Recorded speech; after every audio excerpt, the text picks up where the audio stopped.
ಆತ್ಮ ಪರಮಾತ್ಮ ದ್ವೈತ ಅದ್ವೈತ ತತ್ವಮಸಿ ತಾತ್ವಿಕ ಚಿಂತನೆಗಳು ಇವೆ. ಅವು ಏನಿದ್ದರೂ ನಮ್ಮ ಬೌದ್ಧಿಕತೆಗೆ ಸೀಮಿತ.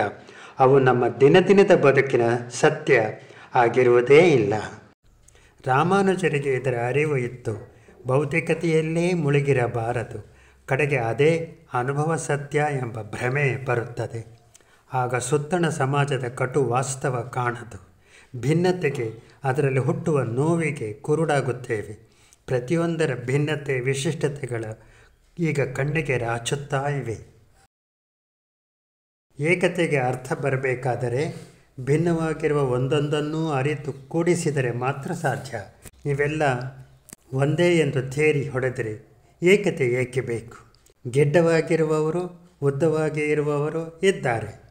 ಅವರು ಭಿನ್ನವಾಗಿ ಇದ್ದರೂ ಅವರು ಮನುಷ್ಯರು. ಈ ಪಟ್ಟಿಯಲ್ಲಿ ಅವರನ್ನು ಒಂದುಗೂಡಿಸಿದರೆ ಆಗ ಏಕತೆಯು ವಾಸ್ತವ ಆಗುತ್ತದೆ. ಇದೇ ನಮ್ಮ ಜ್ಞಾನ ಆಗಿದೆಯೇ? ನಮ್ಮ ದಿನದಿನದ ಬದುಕಿನಲ್ಲಿ ಅವು ಕಾಣುವಂತೆ ಇರಬೇಕು. ತಾತ್ವಿಕತೆ ಕಡಿಮೆಯಾದರೆ ಸಾಮಾಜಿಕ ಜವಾಬ್ದಾರಿ ಬರುತ್ತದೆ. ರಾಮಾನುಜರ ಈ ಚಿಂತನೆಗಳು ಇಷ್ಟವಾಗದ ಪಟ್ಟಭದ್ರರು ಇದ್ದರು. ಅವರನ್ನು ಎಲ್ಲೂ ಇರಗೊಡದೆ ಅಟ್ಟಾಡಿಸಿ ಓಡಿಸುತ್ತಿದ್ದರು. ಅವರಿಗೆ ಇದ್ದಲ್ಲೇ ನಿಂತು ಬಲಿಷ್ಠ ಸಂಘ ಕಟ್ಟಲಾಗಲಿಲ್ಲ. ಈ ವಿಷಾದದ ಸ್ಥಿತಿ ಕೊನೆತನಕ ಇತ್ತು. ಈ ರಾಮಾನುಜರ ವಿಶಿಷ್ಟತೆ ಏಕತೆಯ ಚಿಂತನೆಯು ಅದ್ಭುತ. ಇದರಲ್ಲಿ ಜನ್ ಚಿಂತನೆಯ ಸಾಮ್ಯತೆ ಇದೆ.